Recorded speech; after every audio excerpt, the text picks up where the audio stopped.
একজন নারী একটি লামাকে কবরের পথের ভেতর পাঠায়, কিন্তু লামাটি কয়েক কদম যাওয়ার পরই একটি ফাঁদ সক্রিয় হয়ে যায় এবং দুই পাশের পাথরের দেয়াল তাকে চেপে ফেলে।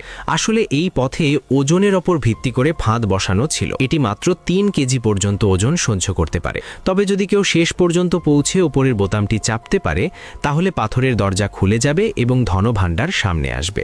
গ্রামের মানুষ অনেক চেষ্টা করেও বারবার ব্যর্থ হয়, কিন্তু দা ভিঞ্চি দ্রুত উপায়টি বুঝে ফেলেন।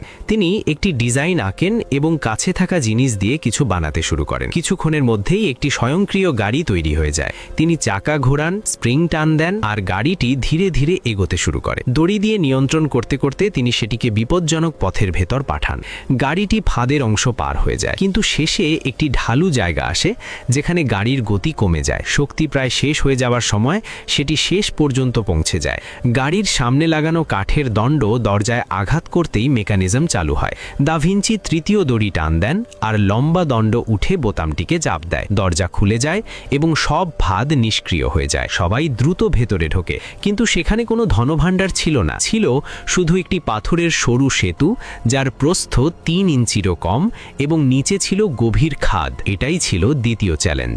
দা ভিঞ্চি প্রথমে এগিয়ে যান। সামনে একটি পাথরের দরজা ছিল যেখানে অনেকগুলো চাবির ছিদ্র ছিল।